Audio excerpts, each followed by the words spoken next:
Dodgers have won it all. High fly ball into right field. She is gone. He struck him out. 2 balls and a strike to count on Taylor. Reyes fires, swinging a drive, deep left field. It's his way back. Walk him up. It's Taylor.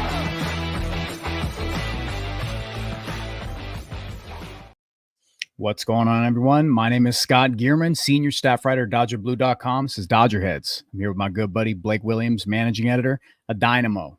Took the day off today. You were at the Angel game, right? I was at the Angel game. I went with my dad. He's a Mets fan, so went out to the ballpark. It was Gotta do it.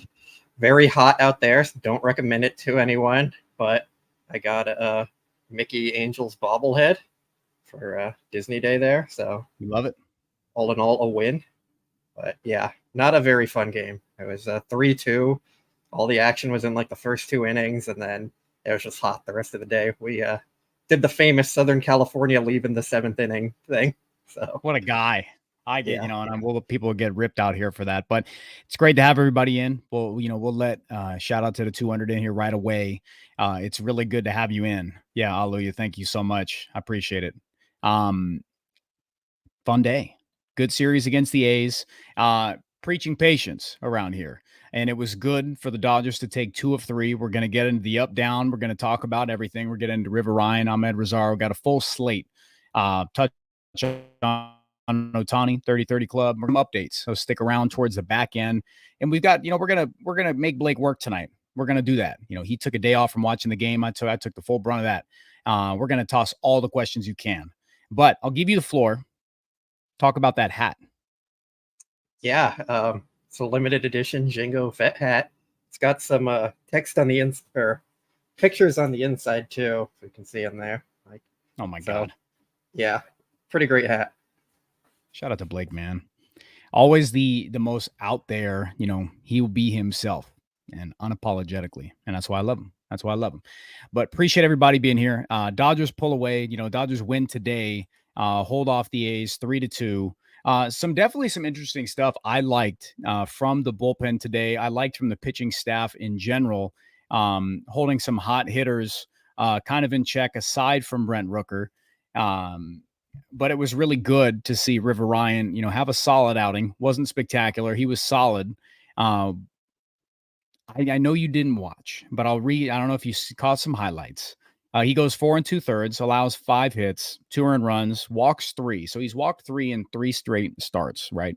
Gets 4 punch, but he did have swing and miss stuff. He just made one mistake, in my opinion. Then he gave up he mislocated a fastball inner half to Brent Rooker, and he sent it out. What have you generally liked from River Ryan so far? Oh, I love Brent Rooker's bat. He was a favorite of a lot of fans on here. Yeah. But River Ryan, it's been his composure. Like, even when he falls into some trouble and allows the walks that he's allowing, like, you don't expect a rookie to have perfect command all the time. He's out there trying to figure things out, dealing with nerves and all that. So you can kind of live with the 3 walks. It would ideally be great if he gets them cut down here pretty soon, but he's been able to pitch out of jams. His composure has been great. His stuff is just fantastic. Might have some of the best stuff in the entire team, like up there with Tyler Glass now. So it's been a lot of fun to see him. For me, the 2 starts he's made, and for you, I think it's been 3 now. So yeah, a lot of positives to take away from River Ryan. Yeah, stuff looked good today. His changeup, sinker, cutter, 4-seam, slider, curve, all look good. I was really happy with what he brought. Stuff graded out well. I'm going to give a shout out to TJ Stats on Twitter. Thomas Nestico, he puts out incredible stuff. Awesome graphics there. Great breakdowns. I think of every single pitcher who pitches in a given day. He puts a fantastic thing there. So I'm definitely going to give a plug for him. Give him a follow on Twitter. He's just terrific. So if you want to check that out there, he's got big time potential. And I just love what I see. 64% strike percentage. He's big time first pitch strike guy. So when he's all dialed in, he's got a knack for the stuff. Yeah. Kelly, I think his stuff's up there with some of the best on the staff. And he's doing what the Dodgers, pitching staff exactly needs. They need someone to go up there. I would have liked to see him give him 5. That was kind of the mark I had in mind for them. But he's going to be an anchor for me. He's going to stick in there. I don't see any way with the the question marks surrounding who else is on the horizon, and Walker Buehler coming back, and Clayton Kershaw still working through his stuff. Do you see a moment that River Ryan is sent down like they did with Justin Robleski? I think a lot of people are going to be mad when Walker Buehler joins the rotation, and it's River Ryan getting kicked out of it for the meantime, unless they're willing to option Gavin Stone. Like, what are your other options there? Glasnow's not going anywhere. Flaherty's not going anywhere. Kershaw's not going anywhere. So they're going to have some decisions to make. I don't think they want to lose a man from their bullpen because they've already been overworked there, and going to 7 instead of 8 relievers will just make it even tougher on them. So it's going to be Gavin Stone or River Ryan. I kind of hope they keep River Ryan up just so we can keep seeing what he can do. Yeah. But Gavin Stone has been like an anchor of the rotation for the entire year. And I know he's struggled a bit, but I think they're going to want to kind of let him work through it. Unless they maybe say like Phantom IL, Phantom kind of minor league stint, just take a breather and we'll bring you back here soon. For Gavin Stone? Yeah. But yeah. I just kind of feel like River Ryan is the odd man out when Buehler does come back because he has the options. It's just easy to replace him, keep his innings down. But we'll see. These things always happen. Yeah. Looking ahead with the schedule, I know it's not something that fans would like to hear. And generally I'd agree with you on there, but I think they might find a way. He's been pitching good enough for me for them to keep him on the roster. I just think they find a way. And if it goes the opposite and Blake, he rings true with them just making the easy way down, I think he's brought them stability.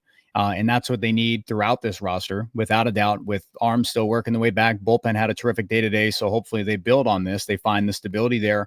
The starting rotation doesn't yet have it. So the key word for me is stability. Trying to get it in the rotation. Optioning River Ryan would create an instability. I'm not a fan of what Walker Buehler's brought. He's still a TBD. Didn't have big-time results in AAA. Nothing he showed is positive signs. Same thing with James Outman. There's a reason why you're not seeing him too much. He didn't make any adjustments, and it's kind of like robbing a roster spot from someone who might deserve it. That's why I want some stability with the bench. I want some stability with the lineup. That's why I said, give everybody, let's take a breather. Couple weeks. You've got a ton of injury news, a ton of positive stuff. So we're going to find that there. And bullpen wise, we'll give a little peek. Blake, just give us an update where Brewstar's at real quick. That's the only one I'll ask. He is in LA per sources, and that's his Instagram. There you go. So Brewstar being back, that's where we're talking stability. So we'll get 3 different slots, and that's what the focus is here. Dodgers win today. They've got a 4.5 game lead in the National League West. Padres won today. Diamondbacks won today. You're going to stick there. Dodgers are 4-6 in their last 10. They're playing just above 500, I think, in their last 2 months still. So they're right on that edge. So we'll see how that keeps going. But it's definitely reasons to be optimistic here.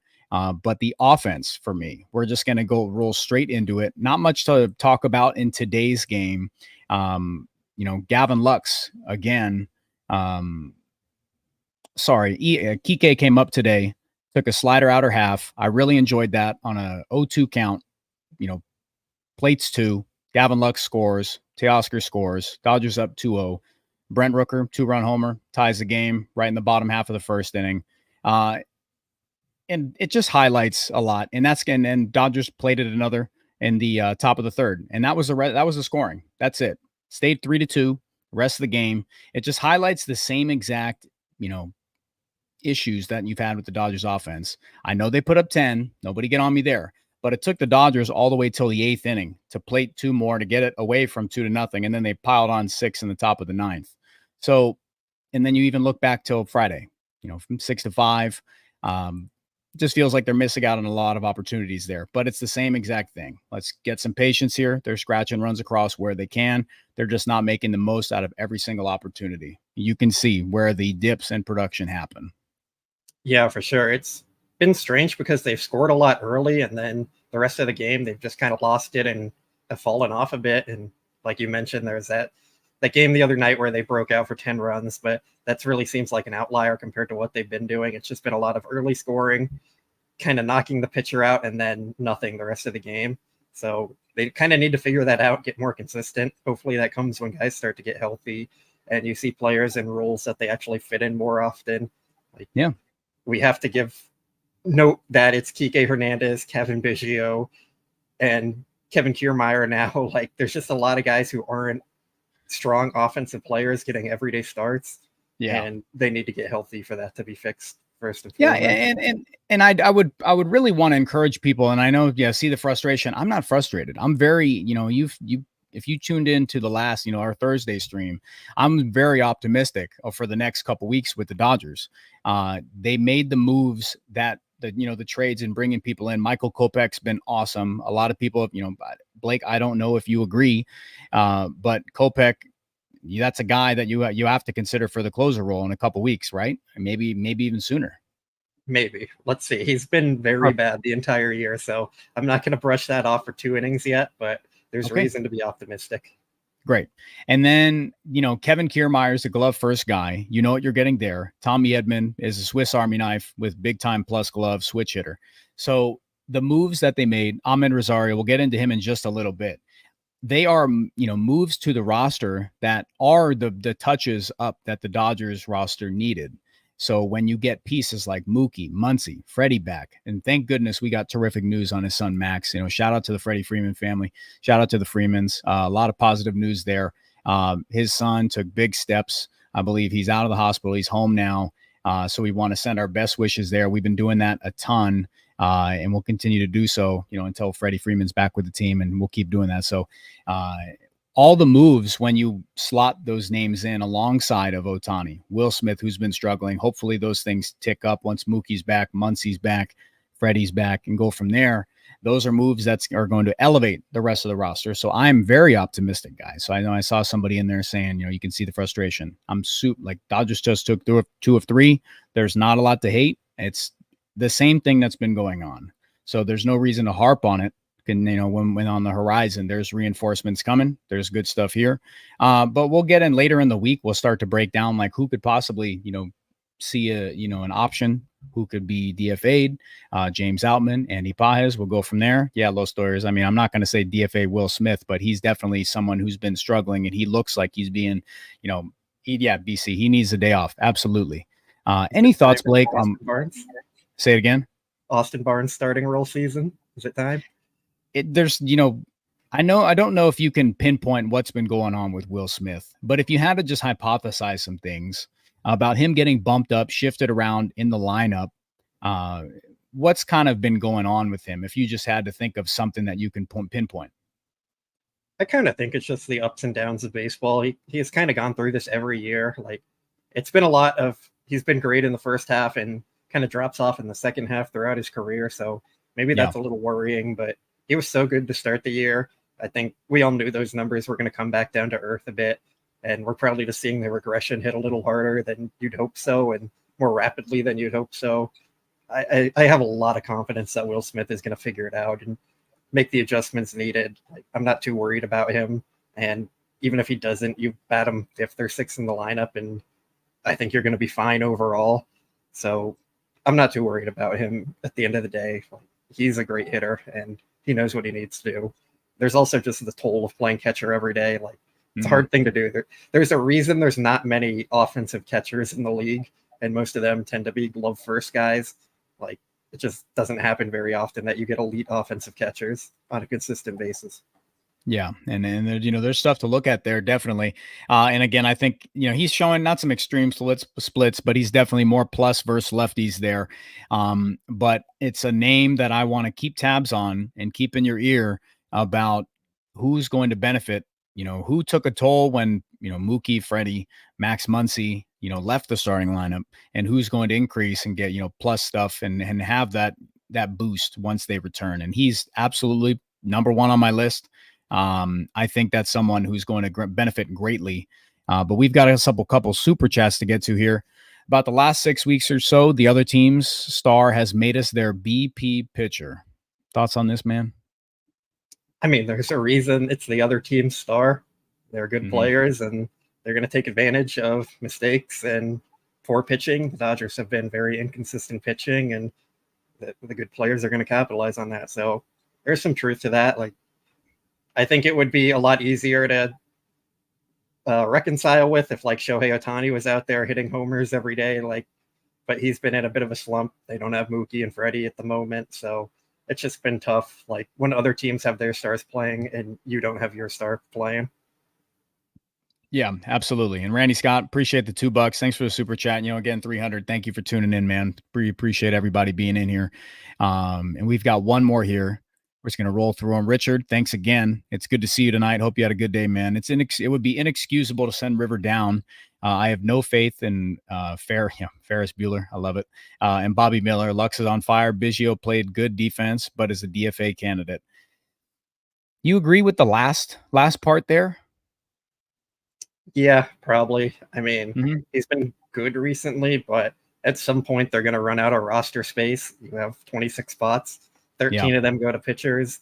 9 of them go to your starters, and he's not going to be one of their starters. And then you're going to have some kind of bench of Jason Hayward, Kevin Kiermaier, Miguel Rojas, potentially if he's not starting. Nick Ahmed is an option, which he's probably a DFA candidate too. Andy Pages, Chris Taylor. What about Nick Ahmed? Like, where are you standing? I think for me, like the first name is Nick Ahmed, or you're sending down James Outman because it's kind of, I honestly can't fathom that he's still on the big league roster. Not them. You're sticking with Kevin Biggio's number one? Not number one. Like who's number Nick one? Ahmed. Well, Outman's going to be the first to go. He's going to get option. It's the easiest move. And then I think the next to come would be Nick Ahmed getting DFA'd. But if everyone gets healthy, you're going to have to option Outman and Pages and DFA a few guys to fit everyone on the roster. So whatever order they decide to do it in, don't think it's a huge deal. Like Kike Hernandez might be on the chopping block at some point. It's just, if everyone's healthy at the same time, they're going to have to cut people. And it's going to be an unfortunate reality for them that's going to come, because right now we're talking about how they don't have enough players, but pretty soon they're going to have too many. So you're going to see a lot of changes to the roster. Yeah, man. And that's what you and I have been kind of talking about. And it was all like the depth that they brought together, didn't prove to be as good as Andrew Friedman or the front office thought, and the fans got to see it. And like I've been saying, it was an uncomfortable group, and it's something that cost them a lot of games, and it definitely has. The drop off has been significant, but like we've said, just talked about, there's a lot to like on the horizon. So 2 points that Richard brought up, faith in anything that Bobby Miller, because I know you still are with what Bobby Miller can bring. I don't think that's changed, or maybe it has. Walker Buehler, though, are we still in a spot where you're looking for just guys who can eat some innings, or they're still testing him out? If Walker Buehler's got it in the tank, he's going to be a candidate to pitch in big time stuff down the stretch. If Walker Buehler is pitching big moments for the Dodgers down the stretch, I think we'll have some real worries, or he made some miraculous recovery and completely has his stuff back. So I would say, what one do you think is more likely? It's probably things going poorly than Buehler making his amazing comeback. So I just don't have a ton of faith that he's going to figure anything out there. Like, we've seen what he is this year. He made his changes. Hasn't had success in AAA, and now it's just kind of like, well, we'll give you one more chance. Let's see what you can do, and then kind of move on from there. Like, I don't see anything positive coming from it. They might have to send down River Ryan to make the room, which is what we were talking about earlier. I wouldn't be happy if they do that, but I think that's going to be the move they end up making. I really don't see Walker Buehler contributing anything to this team moving forward. And I really want to bring this up because I see a lot of people in chat talking about it, and it's a good kind of spot for us to, give a couple sides. I kind of want to get your opinion here.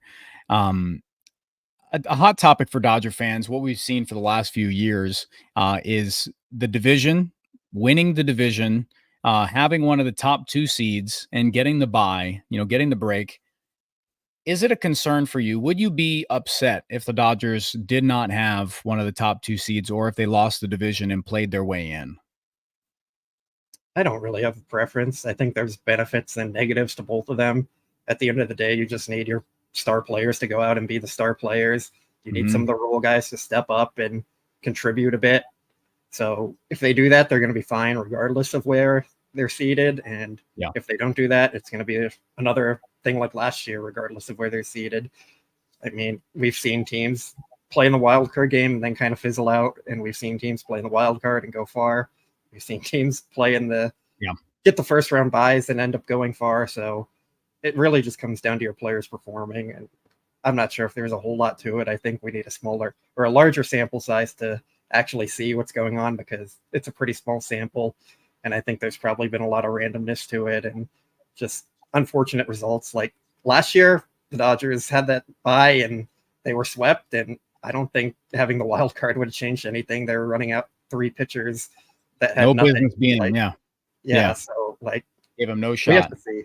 Let's get a larger sample size before we completely write off winning the division. Mm-hmm. So we're on the same page. We're absolutely on the same page. I know people are like, oh, avoid the bye, try to make that happen. It's not something that you can try to make happen. It's like you said, people got to play. If they play their way, then that's how it's going to be. Look, for as poor as the Dodgers have been playing for some time now, they're only a few games out of having the best record in the National League. So it's that, if that tells you everything you need to know about the National League, once we see what the Dodgers roster can be and having that continuity and getting some stability and some everyday in there, then I think it's going to click. And you absolutely have somebody in there, Gavin Lux figured it out. Post All-Star break, he's had over a 1 dot. He's had almost a 1200 OPS. He's definitely doing big damage there. He's somebody who's found it out. I'd love to slot him in there. Once we get Muncy, Mookie, Freddie back, Amed Rosario gets some more run. And then you get to see an auxiliary piece like Kevin Kiermaier just go out and get it in center field. So anything to avoid, what happened last year in terms of pitching. And I'm glad to see people are, supporting Gavin Lux. I was, being critical of what he was doing. Absolutely. But again, I think the main thing is that the Dodgers have to find that stability with the rotation and know who you're going into October with. And that's why I would love to see and keep River Ryan up, because I think he has a shot to be a big piece in October. I really do. I love his stuff. I love his demeanor. He's not afraid of the zone. He'll go in there, toss strike one. He'll let us, stuff play. So I think this series with the A's was just, they took 2 of 3. A's have been playing solid ball, not spectacular. They are a bad team, but they've been playing good ball, so you can't take that away from them. And I really want to give a shout out to their pitching staff for keeping Lawrence Butler in check. If you don't know who Lawrence Butler is, he is a 24-year-old outfielder from the A's who, going into this series for the month of July, he had a 237 WRC plus. He had a 1200 OPS, I think 10 home runs in the month of July. He had, one hit against the Dodgers, 3 games. So they did their job. They did their job there. Aside from Brent Rooker, they did their job to keep one of the hottest hitters in Major League Baseball in check.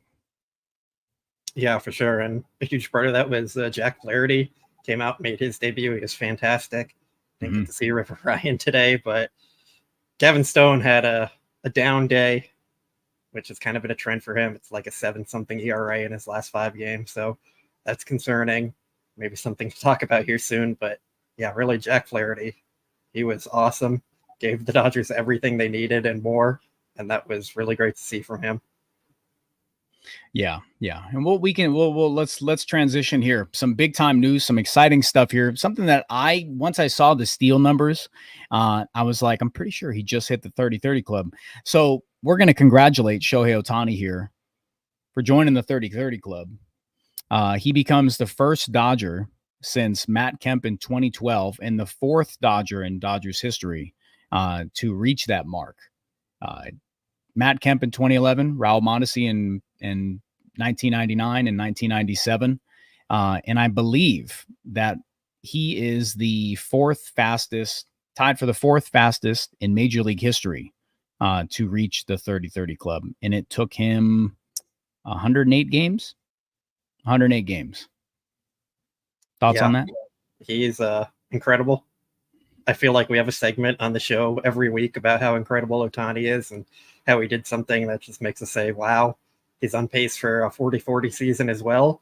We know Kemp probably should have got there, but they played 1 game short of 162 in 2011. So Kemp didn't get that opportunity, and he should have been the MVP. But Ryan Braun was out there cheating. The Dodgers seem to have a history of teams and players cheating against them. So kind of unfortunate there. But yeah, I mean, Ohtani, he just does everything. Like, we've never really seen him get this kind of run on the bases because he's always been a pitcher and been a little more cautious. But now that he's out there just DHing, we've really seen the full offensive part of his game, and it's been incredible to watch. He's just a unicorn. He hits the ball incredibly hard. He's one of the fastest base runners. He throws the ball almost as hard as anyone. Like, it's just crazy to see what he's able to do on the field. And I think a lot of fans next year, when they get to see him pitch, maybe even for the first time, they're going to be even a little more blown away by what he can do. I think so as well. And I mean, I watched because I was a fan of baseball, and late night, if the Angels were on, I would absolutely click an Angel game on and I would get to see Ohtani. He's been as good as I knew he was as a Dodger.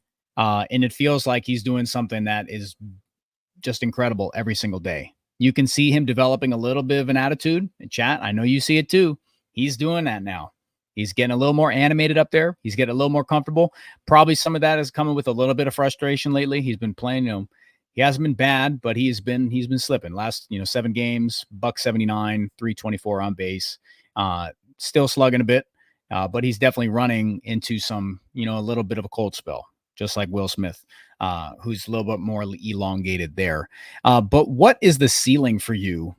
Just speaking in terms of stolen bases and homers for Ohtani, what is kind of the ceiling where you see him at the end of the year? I'll say around 50 homers. I think he's going to target breaking the Dodger single season homer record. Sean Green owns that one with 49. Ohtani loves to chase those records and pass them and take them for himself. So I think 50 is going to be on the top of his mind there. And I think he gets there. And I'll say he finishes with like 43 stolen bases, somewhere around there. So I think we have a 40-40 Ohtani season with an MVP award at the end of it.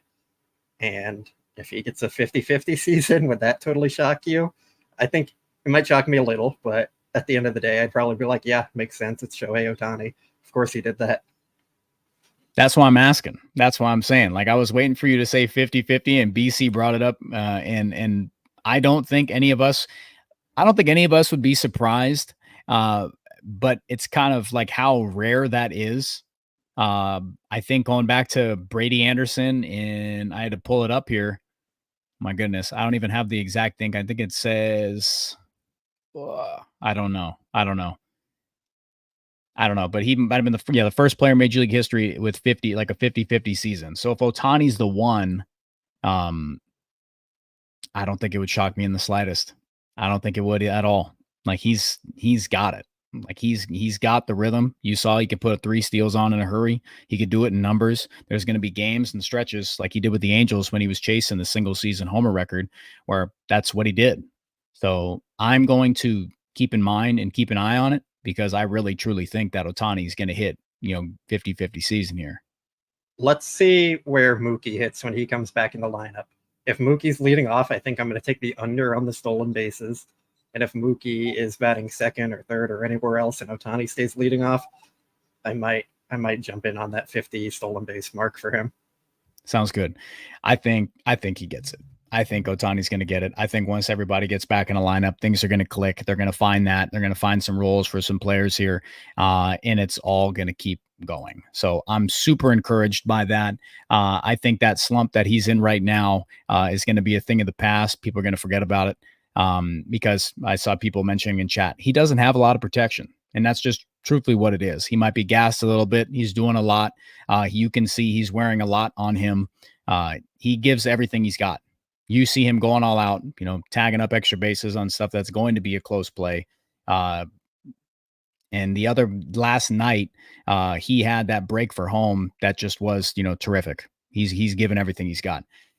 This is something that you and I really want to chat about, is Amed Rosario, because I'm really glad that he's back with the Dodgers for a second time.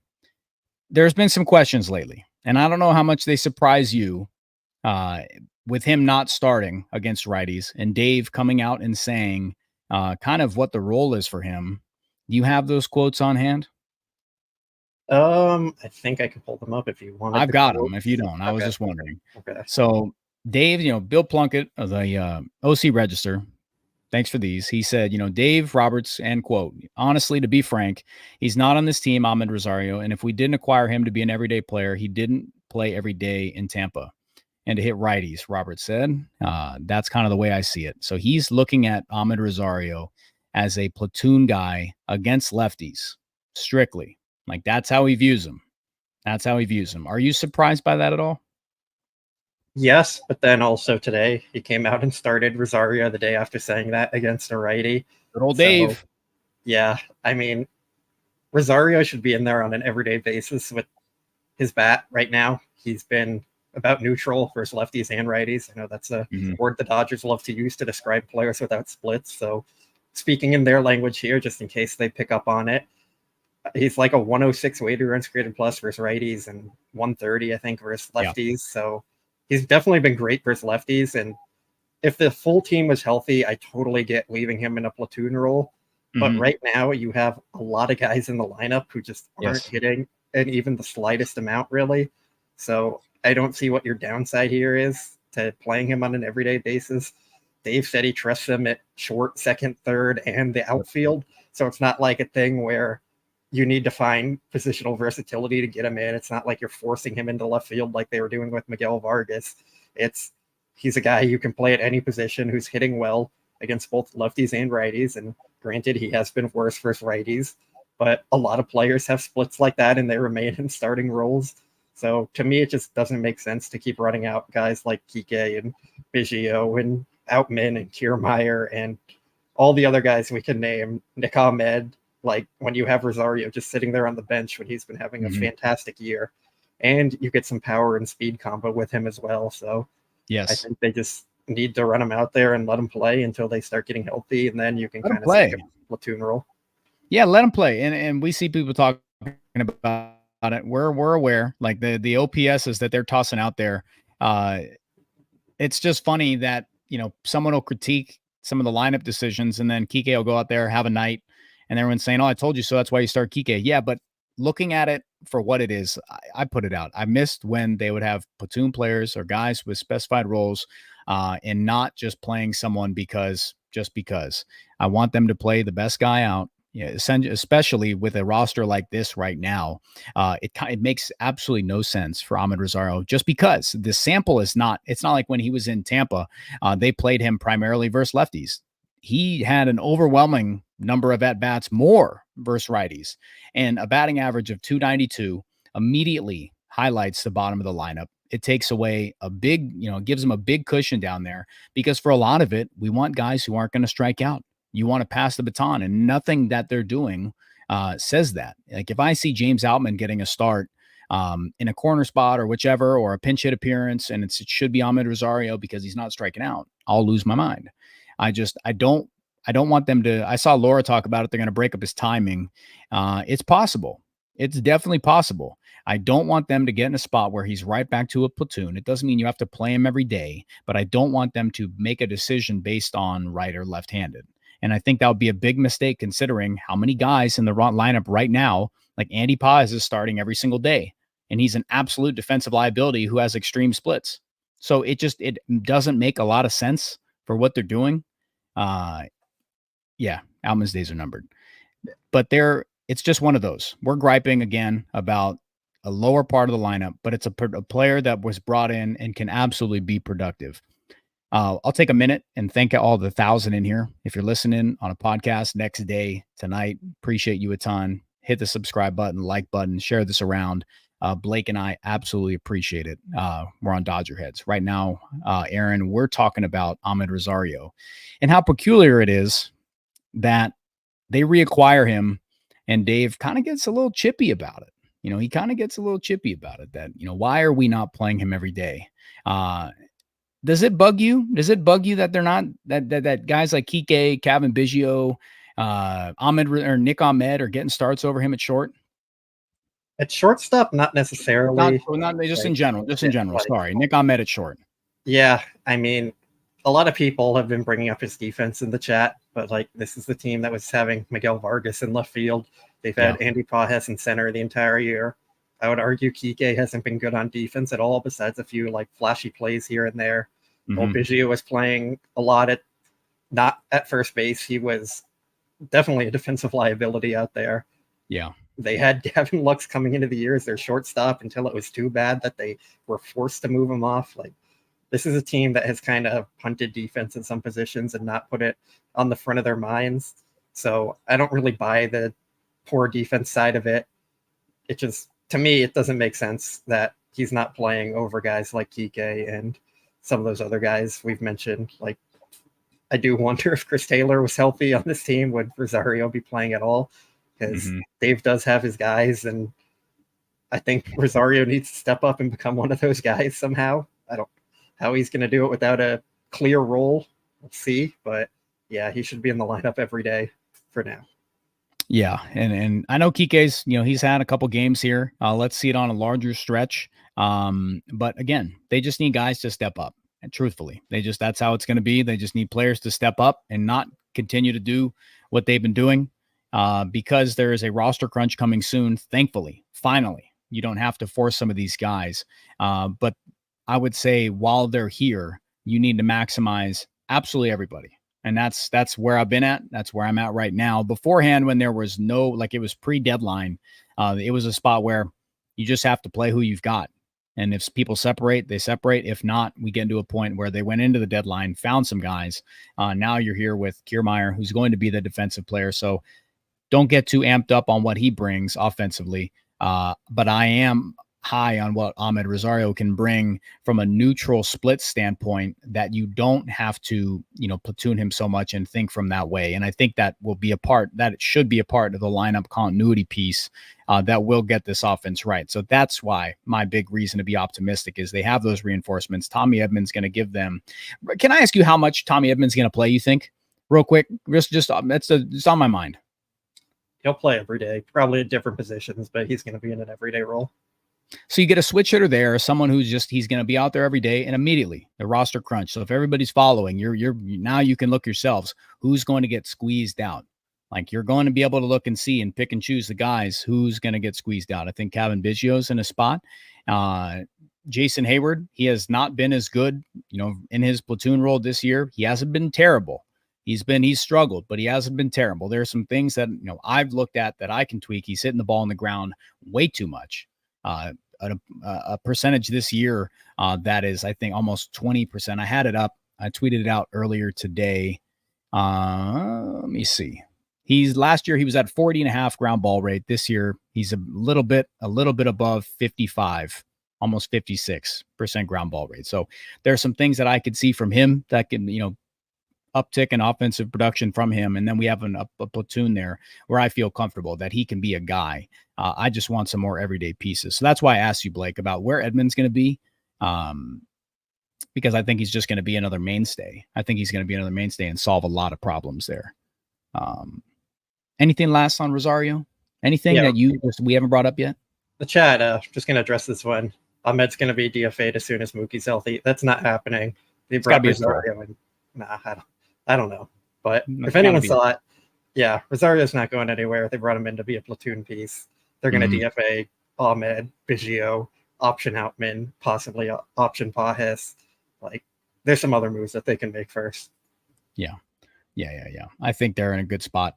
Whoever starts hitting. I mean, I think there's enough pieces. I think they have a plan in place, and kind of they've got Dave's guys, and who have a lead in what areas. And I think Kike has shown enough. I really do. I think he's shown enough that he sticks. I know. We'll get to that together. But this is the big part of the show. A lot of stuff people are waiting for. If you haven't been able to keep tabs on each player who's had a plus update, this is the reason to be optimistic here. Don't worry, Chris. He won't be left off the postseason roster. We promise. This is the reason to be very optimistic. We got a lot of positive news the last few days about Mookie, about Muncy, about Freddie, about Yamamoto. Stuff that it's just put me over the top, and it's put me in a big time, green light area where I'm like, let's hang on, give it a couple weeks. I couldn't care less how they play. I hope they don't lose the division out in the next couple weeks. But I think that this is the time where they just hold on a little bit, play decent baseball. I think they'll be good. Let's start out with Mookie Betts.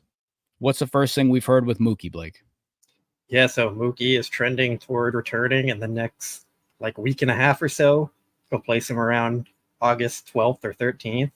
So should be Mookie back in the infield or possibly the outfield.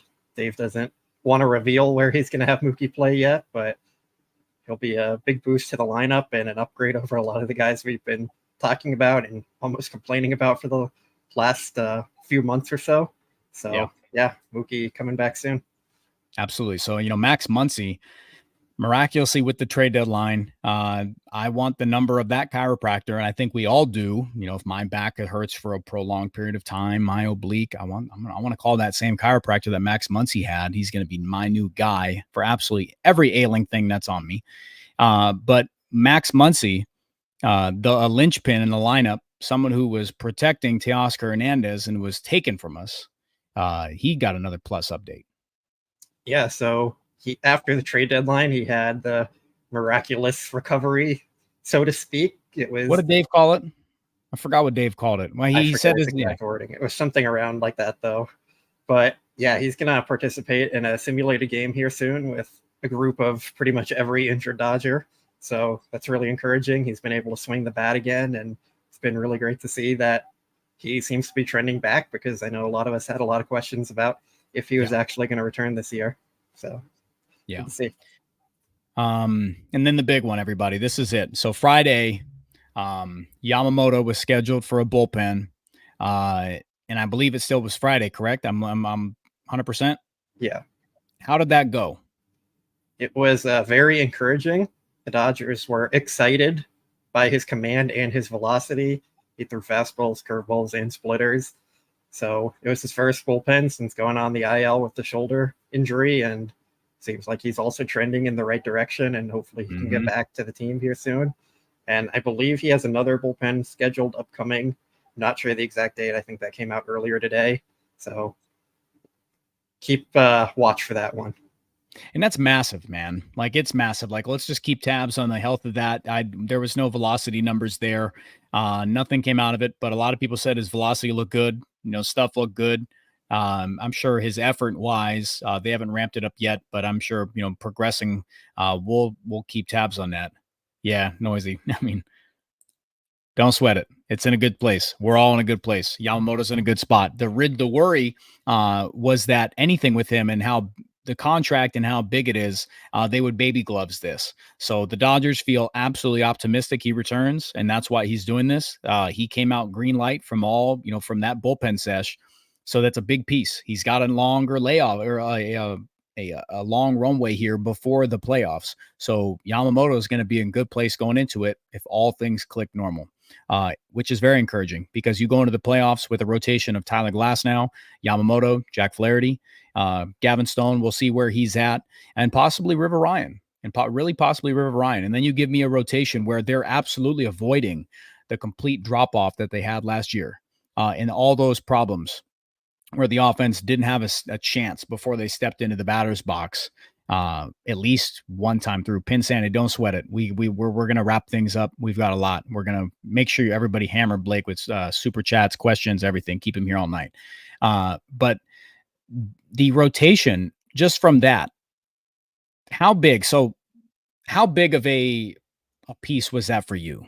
Did you feel confident with the rotation going in just with Jack Flaherty? But now that you're hearing Yamamoto's, progressing nicely, what are some things with, Yamamoto coming back? How much does that kind of put you over? It kind of completely changes the outlook of their pitching staff in the playoffs, because instead of deciding between like 2 or 3 guys that you need to fill in for him and kind of fill out the rotation, now you're deciding on essentially one pitcher. You go from a rotation of a lot of questions to you have 3 aces at the top of your rotation there, with Glasnow, Flaherty, and Yamamoto that you can rely on throughout the postseason. And then it's pick one of Gavin Stone, Clayton Kershaw, Bobby Miller, River Ryan, Walker Buehler, whoever else they might want to throw into that mix there. Like, it just kind of changes everything for them. It adds a lot of stability to the team. We are not dissing Lance Lynn there, but You got a few updates for me, Blake. I really want to, you hinted that, to me on the side that you've had a couple updates and some pretty important stuff. Yeah, so the few other injury updates, Miguel Rojas, Chris Taylor, and Tommy Edman are also going to participate in that simulated game. And then, as we alluded to earlier, Bruce Starr has returned to Los Angeles. We'll see if they end up activating him, but it seems like it's a good sign that he left OKC to return to LA. Dave Roberts said it was a possibility he'd return sometime soon.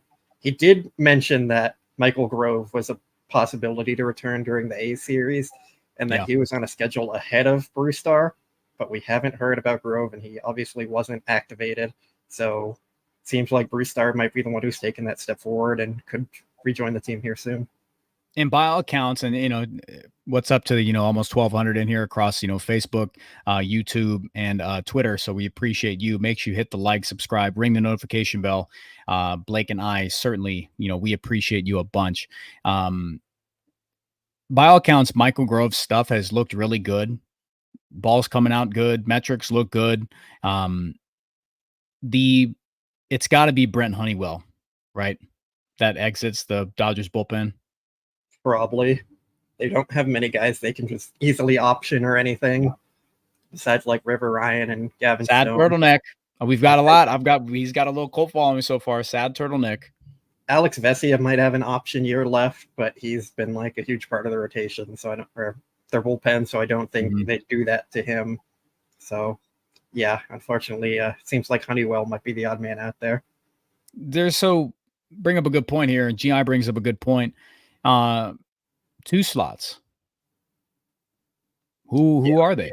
So right now, I'll just run through Daniel Hudson, Michael Kopech, Evan Phillips, Alex Vesia, Blake Trinan, Joe Kelly, and Anthony Bonda, and then Honeywell. So he's one. It's tough. They're going to have to do some roster maneuvering there. I mean, I don't know. I honestly have no idea. Maybe that's why they haven't added. There's no way they run short bench. Like, that's just not happening. Like I saw, I had a buddy of mine ask me about the same thing. Yeah, well, they can only have 8 relievers in their bullpen max, 13 pitchers on the staff. Right. I believe they're at 13 at the moment. So they'll have to remove a pitcher. And I would say maybe they just keep Grove in the minors. But Dave did say he was going to be their long reliever and the guy who would eat multiple innings after they got rid of Yarbrough. So maybe they just kind of punt on that idea. But yeah, I don't know. Yeah, and Vesia looked good today. 2 punch outs, a lot of emotion there. I didn't have a chance to look at his stuff. I want to pull that up to see. But we could see him take a breather. Absolutely there. And then you'd be running, short a lefty, which I think might cause an issue. But I have faith in Anthony Bonda taking those high leverage innings, closes the game out today. Vesia, his stuff's still down. His stuff is still down. That's someone who I could see. He's averaging around like 92.7 on the fastball, slider, down almost 3 ticks. Anything there? Do you think that's possible they give him a breather? Or do you think it's going to be they find a way to get somebody else? I think there's always a possibility of the Dodgers giving their pitchers a breather at any point in the season. So if they need to do some roster shuffling, it seems like a real likely option. It doesn't necessarily have to be him. It could be with any of their relievers. But yeah, it totally wouldn't shock me if someone gets a Phantom IL stint. Bonda's a keeper. Shout out to you, Tim. We appreciate you, man, tuning in all the time. He's been a diamond in the rough. Right, Blake? Yeah, Banda Express out there. That's what you've been calling it? Fantastic. That's what Juan Toribio, MLB.com, the writer, has thrown that name out there for him, and I think it works. I like that. Yeah. Pan Express. I'm all in. Every time he pitches, he gets his Panda Express with the Dodger home win. So, works out. You love Panda Express, man. Not really. It's just the $5 meal is tough to beat. It's just a good value? Yeah. Okay. Well, the whole bullpen deserved it today. They go 4 1/3. Shuddy allowed 1 hit. Was that the sun ball? I'm pretty sure that was the sun ball chat. Other than that, it would have been perfect. That was terrific. Yeah, 6 punch outs. Awesome way to keep that going. Yeah, $5 pan is feeding families. It's feeding generations. It's absolutely feeding galaxies. If the Dodgers just win every home game and lose every road game, like that's 82 Panda meals, 81. I think we're all pretty happy there at the end of the day. Portion those out. You're living it. GI is another good one. You're locked in today, buddy. What about Brazier? What do they do there? Brazier is on his rehab assignment, I believe, but he's probably going to need a longer one. So it's even more mixing and matching that they're going to have. That amount of time, right?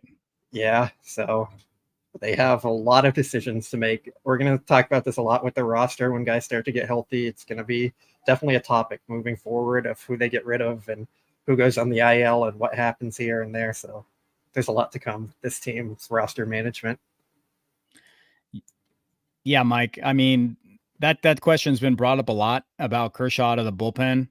I don't think he's got that. Blake and I have talked about that a bunch of times. I don't think his stuff can play out of the pen. I really don't. His margin for error is at a point where I don't think that, it could go south real quick there. It could get to a point where it can happen as a starter, but out of the bullpen, he just doesn't have that overpowering stuff anymore. Slider's not dialed in. He's a 2-pitch guy. So I don't see that. Los Doyers, where's Dustin May at?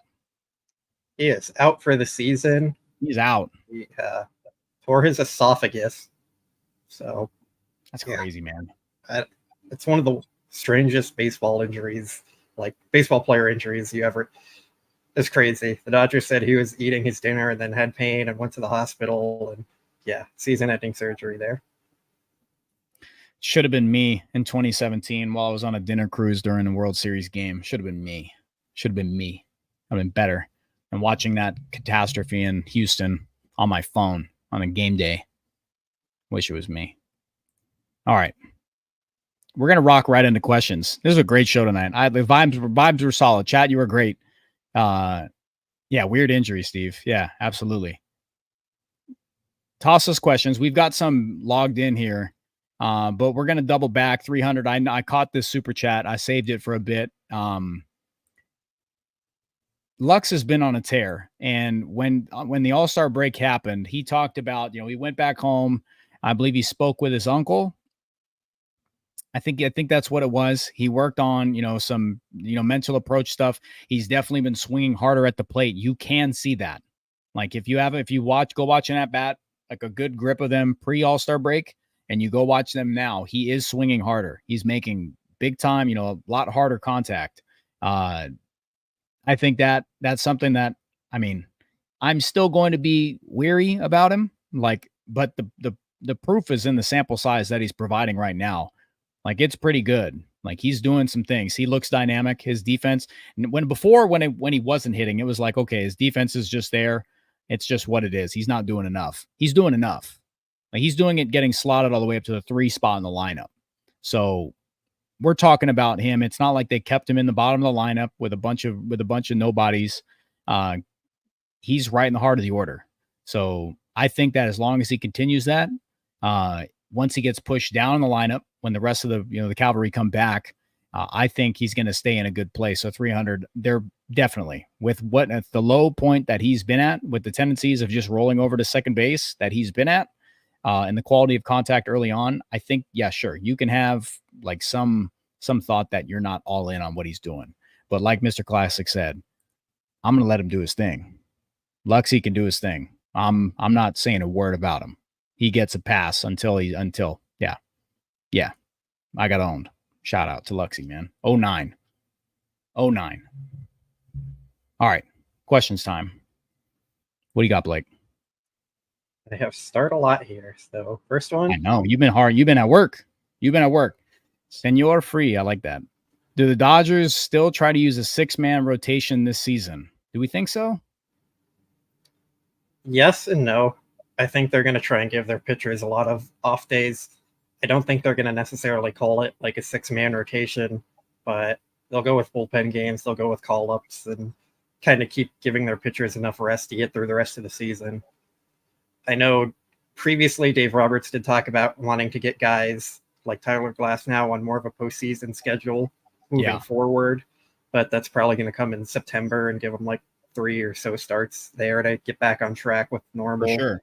days of rest. So I think for the meantime, we're going to see them keep getting guys rest. They do have a lot of injury concerns too, still. Like, they're not totally out of the woods yet with their injuries. So you don't want to like run them into the ground at this point. Yeah, and it's good to keep in mind, like, just the schedules that a lot of these guys were in. Yamamoto was on a schedule. Excuse me, Glasnow was on a schedule, and they were kind of harboring, some of the innings limits with these guys. Gavin Stone, same thing.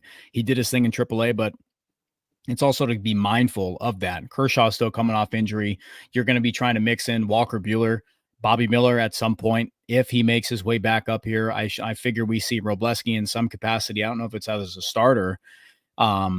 But I think they'll just do the up down, the call up, send down. They'll find a way to make that happen and extend that there. In the offense, before the offense was getting fixed, it's not something that it's like if the starting pitching was carrying the load, then you've kind of got to ride it. But now it's going to be at a point where the projection is that they're going to score runs and they can lean on those bats. And hopefully they give Tyler Glasnow some darn, run support, but it's going to be at a point where they can run that 6 and keep them fresh. And I think it's something they'll be mindful of. I'll answer this one real quick.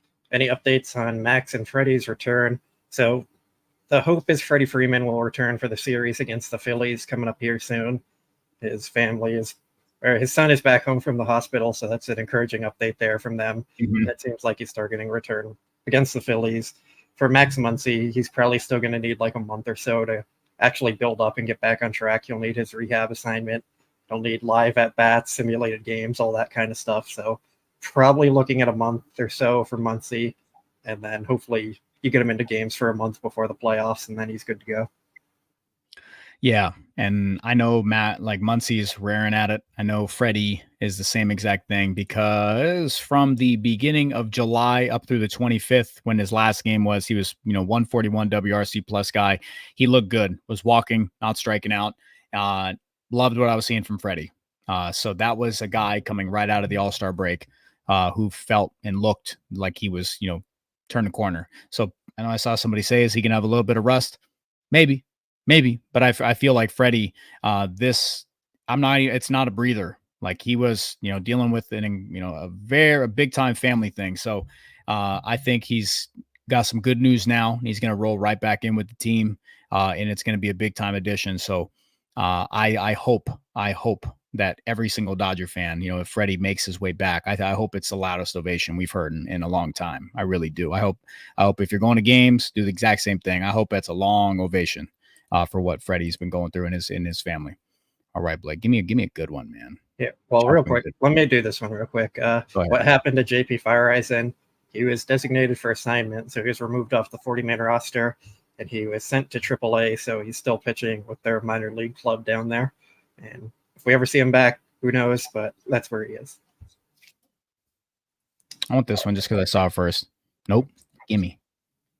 TQT. What's up, man? It's good to talk to you today. What's Kiermaier's role when everyone's healthy? Starter versus righties, or just a defensive replacement? Take this first, because I think we have exact similar thoughts here. Yeah, so my thought is, if no one else is really hitting out there, I would just let him play center field and just go catch everything out there, have an elite defensive outfielder, and just kind of be happy with it, live with the poor offense. But I think you can live with that poor offense if you're getting good production from your 1 through 8 hitters. I think the realistic role is probably going to be like a 4th outfielder type for him. It depends when everyone's healthy. It kind of depends where they're going to end up playing Mookie.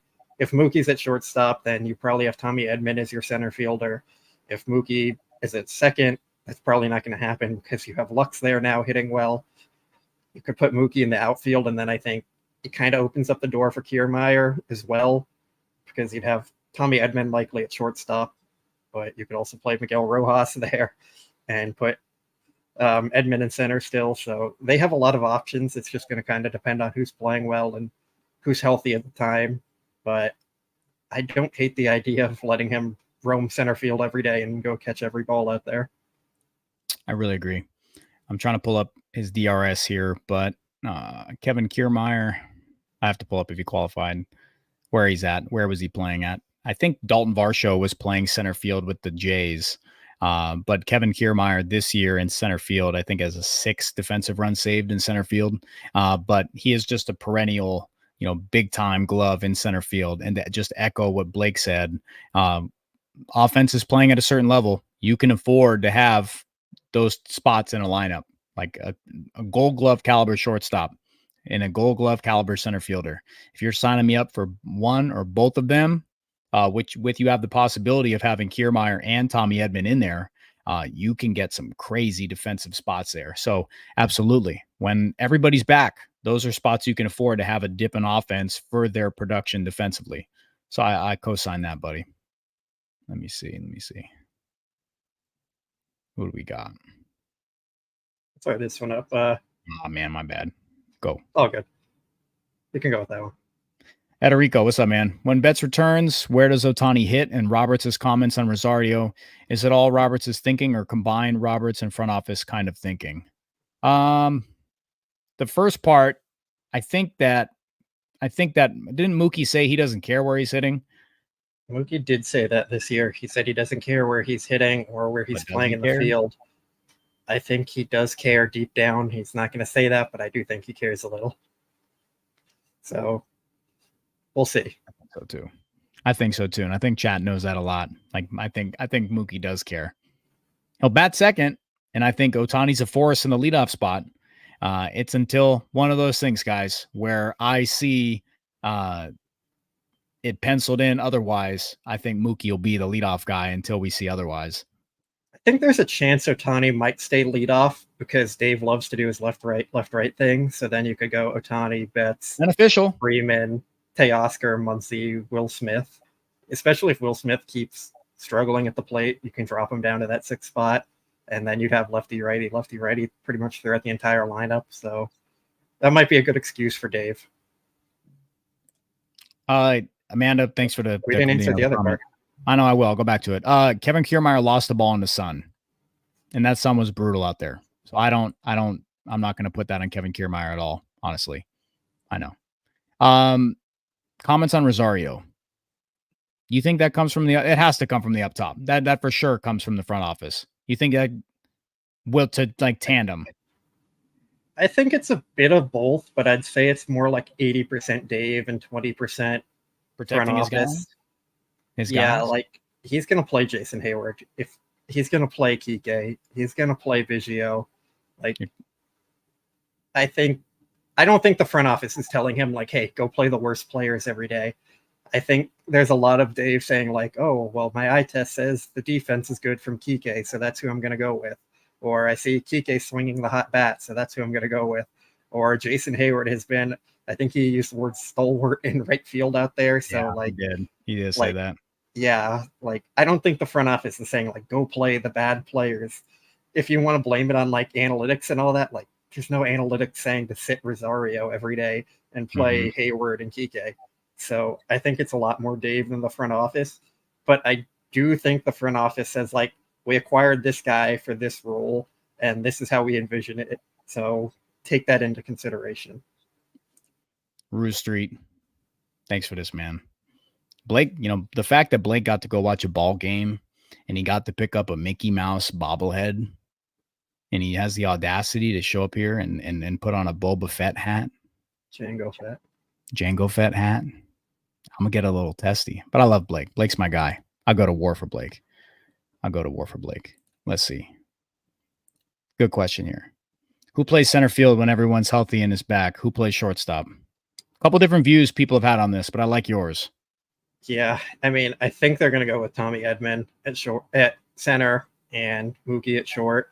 I think I'd prefer not that route. I think I'd prefer Edman as their shortstop. Just put Mookie in the outfield, let him be out there. The offense has been really bad offensively this year, and I think having Mookie and Teoscar out there would be a great step toward fixing that. I think if you had Kiermaier and Edman at short and center field, the defense would just be incredible at 2 primary positions there. The defense all around with that group would be great. I don't think there's a poor defender out of Teoscar. Kiermaier, Mookie, Muncy has turned it around incredibly on his defensive work. And he's been working defensively, guys. Like Muncy's been on the field taking a ton of defense for a while. like Edman, Lux, Freeman. That's a great defensive group out there. And you have what, 1 weak offensive spot in that group. Like, I think you can live with that. Esteban, my bad, man. I apologize. It'll never happen again. I'll get to work. I'll go study. I will lock myself in a room and I will make sure that a slip up like that with Django and Boba Fett never happens again. Thanks, Make man. sure you get all the Star Wars encyclopedias over there and get you studying. Yes, I will. Classes in session. Won't happen again. All right.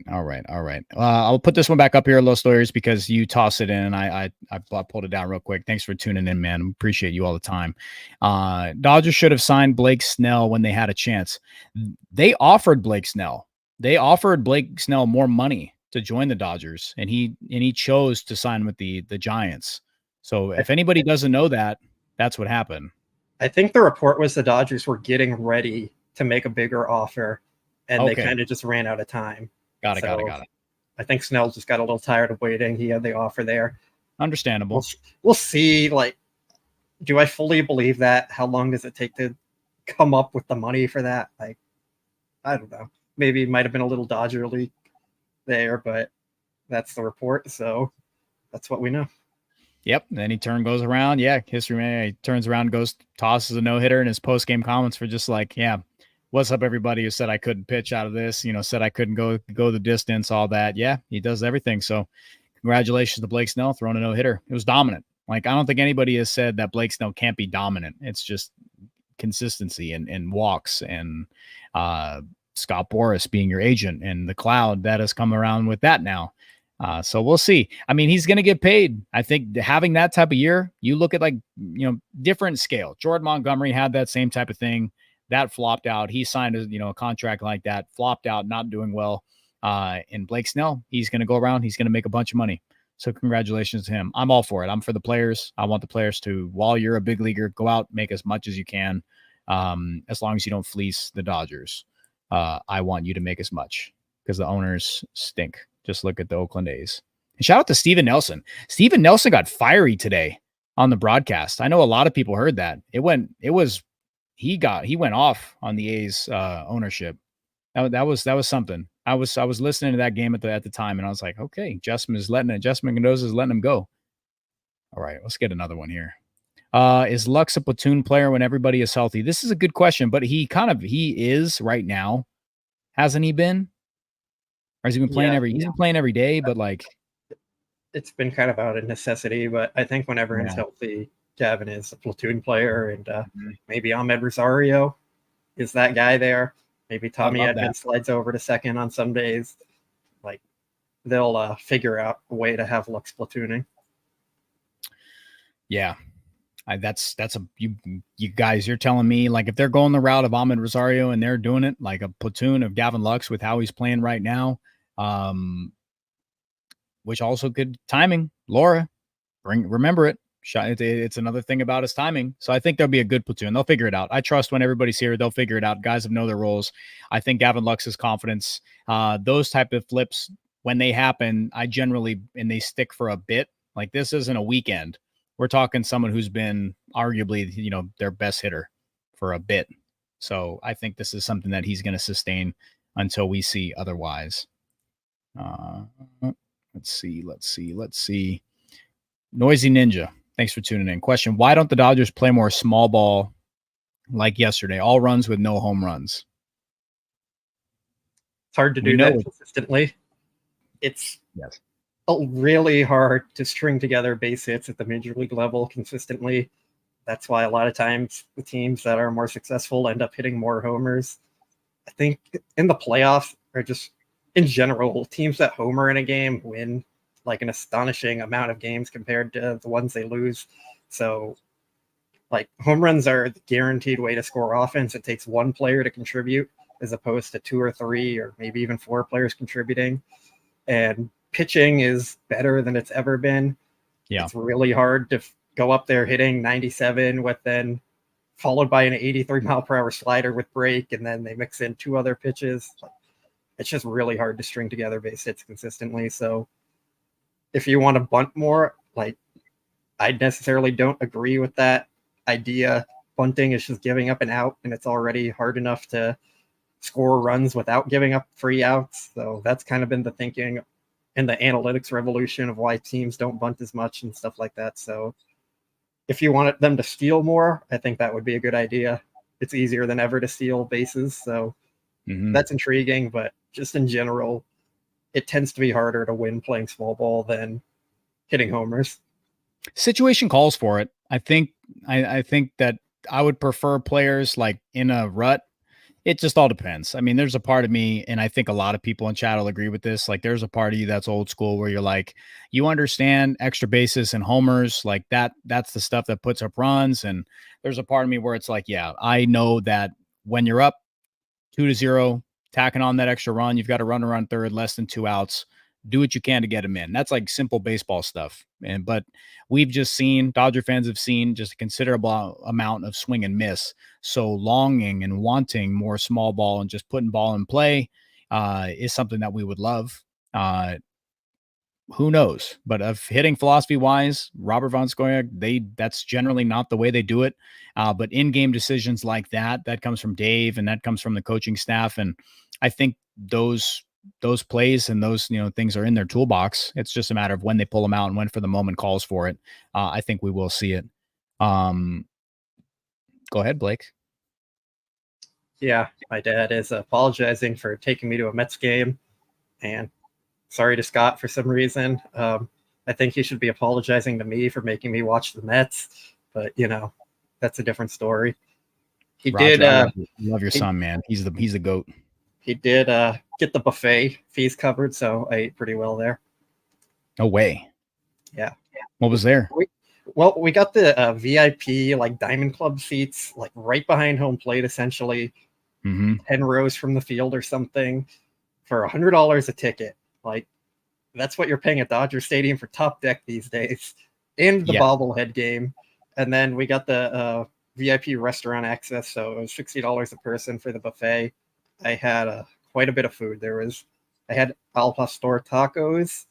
I had some the pastrami sandwiches. No way. French toast. It was like breakfast time in the morning. Okay. They had a bunch of desserts. They had some salad. I'm in. All right, I'm in. Yeah, it was this pretty dude. Good. Okay, you were drowning out the game with the buffet. I respect that. I got my money's worth. Damn right. All right, right on. Okay, we've got a bunch. Man, you've been favoriting these away. I'll just get this out of the way. Oh, geez. Blake knows I'll watch I'll do my best, but like knowing all these little ins and outs, Scott, here's the true test: is Boba and Django Mandalorian? No. I think it depends. I'm pretty sure with Legends and canon, no. They've changed it. So I know? I'm pretty sure you're correct going by Legends, but going by canon, I'm pretty sure they're classified as Mandalorian now because they made it more of like a creed you join instead of a race. So it's definitely debated quite a bit in the Star Wars community. Great. So tough. Thanks for the question, but trick question. Unbelievable. You guys are sick. Boba is drinking. Boba is also one of my cats. Oh my God. Don't get him on this rabbit hole here. Jacob G. Gomes mentioned the Dodgers have been trying to acquire Edman for a while. Do you see them extending him to become the utility player once CT is gone? This is a very good question. This is a really good question. Any thoughts here? He does have one more year after this season. Yes. Tommy Edman. They'll analyze that. Yeah, I mean, I think they'll cross that bridge when the time comes to it. He is a player they've liked for a while. They love the versatility. I think it might depend on how he gets back to form. Like if he's a 5-1 player again, like he was in 2022, I think they would love to extend him and keep him around for the long term. If he kind of struggles and still has some health problems moving forward, then they might just let him walk, or maybe they see that as a value option to get him cheaper. But I do think he's a guy they'd like to have around for longer than the year and a half that they'll have him. Yeah, absolutely. And his upside offensively, I think that this is a good question. I know you don't have CT's numbers pulled up, but the upside that Chris Taylor had pre-extension, do you think that with how league average Tommy Edman's been, will allow the Dodgers to get him on, I'm not even going to say a reduced rate because they'll find a value for him that's good. Do you think that kind of helps them and it's going to be less than what Chris Taylor got? I think so. Yeah. Yeah. I mean, it's hard to sell your fan bases on paying a league average hitter. I think the Dodgers have kind of earned enough credit with the fans where they could pull that off and be fine with it. Like, I know when Jason Hayward signed his contract with the Cubs, the massive 7-year, $200 million deal, like Crazy. there are a lot of fans who weren't happy with that because he was a defense first guy who was fine offensively. He was never really a star level hitter or anything. So I feel like Tommy Edman is like a light version of that kind of thing. So yeah. It's a good point. It's a good point. It's exactly what I'm talking about. Like, but Chris Taylor's been trending down. I think a lot of his stuff since he signed that, right? Like, I think right beforehand, I wasn't perplexed by it because I was like, they'll find a way to keep Chris Taylor around.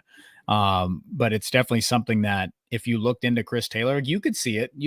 His peak was his peak. Like, we saw it. But again, yeah, agreed. Yeah. Thanks, Chris. Appreciate that. Yeah. His Edman's floor is higher up just because he's been at league average or a little bit below, but his defense is so good at multiple positions. So exactly. Like I co-signed Brandon Gomes. Like, he is a Dodger type of player. So when it came out of nowhere, that rumor came out of nowhere, I was like, okay, guys, like we know your type. Real quick, I've seen a few people asking about this one. We do have an interview on our channel with Steven Nelson. So after you're done watching us, you can go search for that one, and we'll probably get him on again at some point. I know he is the type of person who would come back on pretty easily if we asked him to. So absolutely, we can let him know that a lot of people want to hear from him again, but we do previously have one. So make sure to see if we can get him on a nightcap. Blake Areno. Yeah, maybe after he's done calling a game, we'll say, yeah, just sign into our lobby, join DodgerHeads here, and get it going. Yeah, chat will be all fired up. Sunday night, 7:10 start for us. I think they'd love it. From Michael, real quick, do rosters expand in September? Yes, they go up from 26 to 28, and you have to add one pitcher and one hitter, so it would be 14 of each on the roster. So they're kind of limited. I know it used to be 40, and that was kind of crazy. 40-man rosters completely on the team in the dugout. It was leading to a lot of long games, so it's been part of the pace of play changes. But yes, they do get to add 2 more players. I want to talk about this. We didn't talk about this at all. GI, stop this. You're making too much sense today. You've been on fire. Are we still worried about Phillips? He got out of the jam today. Yeah, but he got lucky and hung that front door slider when it was called for low and away. He starts at bat, pumps 2 heaters. And I think he misses down and away, I believe. I got to pull it up here. Don't. Yeah, I gotta do this. I don't know if it was 3 pitches. I think it was the 4th pitch that he backed up that slider, but it was against, Brent Rooker. So I am still going to keep an eye out just because it was righty, but it was definitely, BC. It was fireman Evan Phillips, which is cool to see just because there's needed to be some plus for him. There's needed to be some positive because he's been such a staple. So it was good to see that. Blake, go back and watch that at bat there and report back to see how that was. But Evan Phillips got out of a huge jam today. Yeah, all the faith in Evan Phillips out there. It's going to turn it around. Yeah, it was the 4th pitch. Yeah, he goes, ball on the 3rd pitch, 1-2 count, front doors, a sweeper, inner half punch. It was great. That was big stuff. So that was good to see. That was fireman stuff. So I'm glad, just like you brought up, that you were happy that they were going to keep him. Big club. They weren't going to find a way to Phantom IL him, try to figure it out. Let's let him figure out his stuff at the big league level. So yes, like GI, like I'm still a bit worried about him, but the positive is that he's not fallen off a cliff. He's still doing things well. He's still showing that he has these moments. So they're going to find a role for him, and I think he's going to be a mainstay. He'll be in the bullpen for a while. Let's see. Interesting one. Yeah. Better than 50-50 chance the Dodgers leave Kershaw off the playoff roster to make room for more high leverage bullpen arms in Brazier, Bruzdar, etc. I think it's going to come down to what the rotation is. I don't think Kershaw's going to make any impact on the bullpen decisions. They're going to carry their 4 or 5 starters, and it's going to be the best 4 or 5 that they have. If Kershaw's one of those, I think he's going to be on the roster. If Kershaw's not, then I don't think he's going to be on the roster. They're going to have their 8 or 9 relievers, regardless of what it is, whether they go with the 4-man rotation or 5-man rotation in the playoffs. So I'm not sure they have any correlation to each other. Yeah, I got you there. Let's see here. Dave, thanks for the question. Who did you guys cry yourselves thinking about because the Dodgers didn't get him? Mine are Brent Rooker and Randy Arozarena. Who's yours? You know mine. You can guess mine. Still saying Randy? No. Corey Seager. Oh, Corey. Stop. No, we're not doing that. No. Well, that's the only person that's upset that they didn't. We're talking about the deadline. I know. They didn't. No. Stop trolling. Okay, Gunnar Henderson. Okay, next question. Blake's doing this. Well, Blake's doing this tonight. I mean, Dave, I'm gonna see Randy. I would have loved to have seen Randy, but it made sense. Like if they're going out and getting Kiermaier for pennies on the dollar, then they could have absolutely gone and got Randy Arozarena, and then the vibes would have been through the roof, absolutely through the roof. So yeah, that'd have been great. I was happy with their deadline. That's why. Me too. They could have done more, sure. I think that's fair for every team, but they were focused on upgrading their offensive floor and adding an impact starting pitcher, and they did that. I'm not sure they were ever fully in on Arozarena, especially if Mookie's going to go back to the outfield. Then you have 3 corner outfielders out there that need to start every day. So I'm just not sure he was ever fully really in the picture, but it would have been nice, sure. Yeah, absolutely. Noisy Ninja or Kike's glasses prescription. He's been playing. How has he been playing? Or, how is he playing better with them? I've been making the thing. Glasses Kike. He's a different man. He's a man possessed. Glasses Kike is a different animal. We got to ask him that. You think so? You think they are? We got to ask him. Will you be at the game? Is it tomorrow? I think I'll be there on the 6th for the first day again. Can you ask him for us? If I see him. Pre-game, the clubhouse is always pretty empty. It's hard to find players sometimes. A lot of them like to hide when media is allowed in there, especially with the influx of media that they have this year or covering the Dodgers. It's overwhelming. So a lot of players just kind of stay in the back rooms and stay out of the clubhouse. Yeah. But I'll double back just to the question we had right beforehand. I would have loved Randy Arozarena. I would have loved to have Garrett Crochet in the building. If he doesn't come out and with those contract things, then he's a Dodger. But Randy Arozarena heads up to Seattle. Justin Turner's with him. I see you guys talking about that in the chat. Scarlet and Blue, what up? It's good to have you in. So yeah, JT had a grand slam the other day. Might have been yesterday. Did you see it drill the fan in the face? I heard about it. I didn't watch the video. You got to see that. That fan's got to be. If you're at a game and you get hit in the head, you just got to be watching the game, right? If you're in the outfield, like in home run zone, you need to be paying attention, correct? Yes, but I mean, there's circumstances where you're not going to be staring and paying attention fully locked into the game at every point. I don't know, man.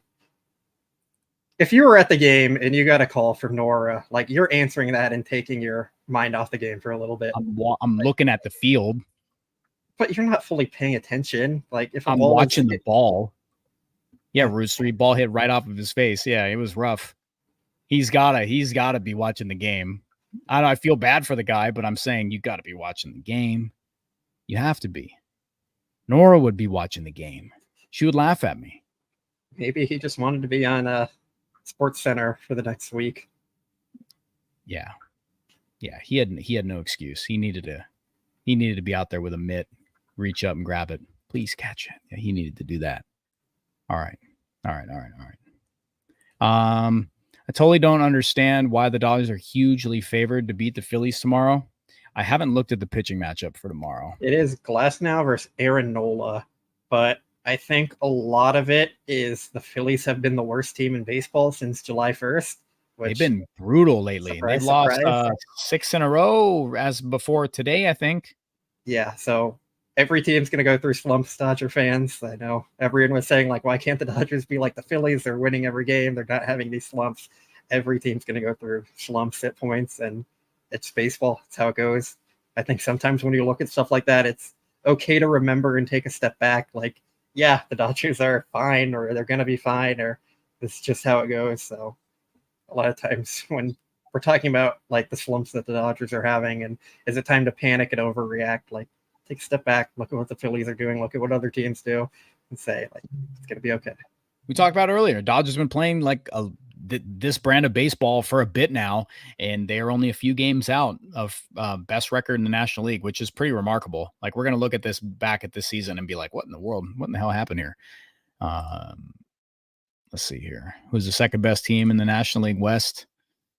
I'm gonna say the Padres fairly confidently. But I know Blake loves what the Diamondbacks have put together. I do too, but I'm gonna say the Padres. I'm gonna say the Padres right now. I mean, I think I'd go with the Padres still also. They had a very aggressive trade deadline, went out and addressed their bullpen. Yeah, I think it's close, but I think I'm going to give the edge to the Padres. Need Corbin Carroll to start hitting, like, for the Diamondbacks to take that spot from them. He's been better as of late. I'm sure he's been better, but that's because he has been awful all year. So, yes, I get you. I know. There you go. And they lost Christian Walker for a bit, so they have. Yeah, he's projected. He's projected back end of the month. Their rotation's been the biggest thing kind of recently. They've got some.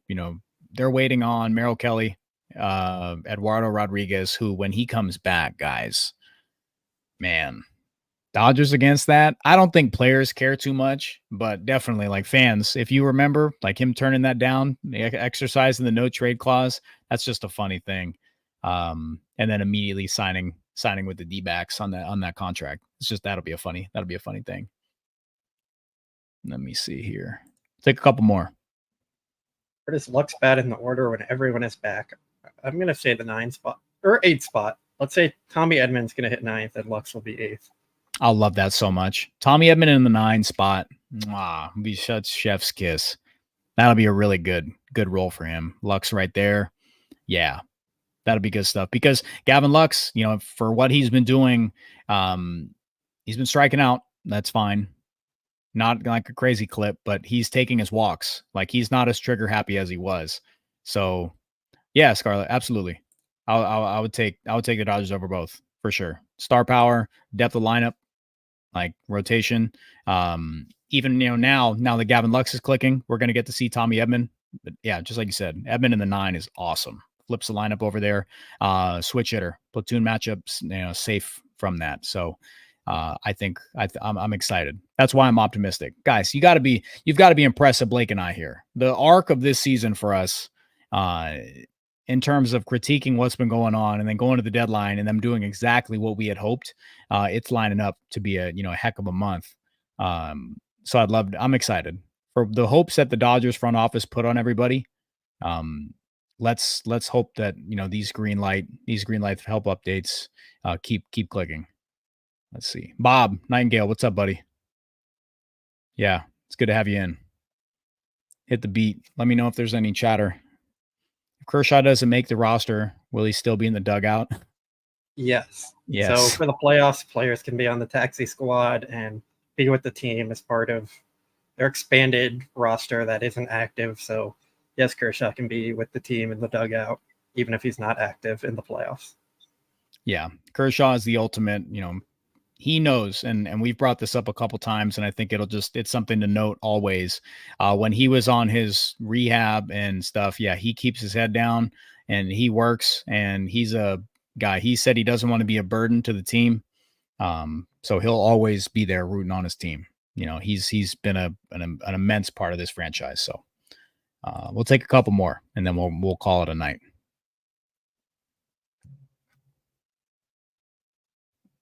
Hallelujah. Thanks, man. Appreciate you being here. Whose approach do you prefer at the plate in the leadoff, Mookie or Shohei? I remember we talked about how Mookie was getting kind of crossed up a little bit when he wasn't being so aggressive, and it was kind of bugging me. He was putting himself in way too many deep counts, and he wasn't pulling the trigger. And then once he started to hit, like early on, he was attacking the first pitch. I think he just changes it up. I think he just has different spots. He uses different approach. But if you want me to just look at the indecisive of Mookie, like having both, and Ohtani being, able to slug at any moment, I'd honestly say I love what Ohtani's doing. I think his versatility at the top is incredible. Get him on first base. You don't want to pitch to him. He can steal you 2 bags, steal you a bag. And Mookie's awesome with runners in scoring position to his numbers this year, career numbers. So I love him in the 1. Yeah, for me, I like Mookie's approach more, but I do think there's times he can be more aggressive at the plate.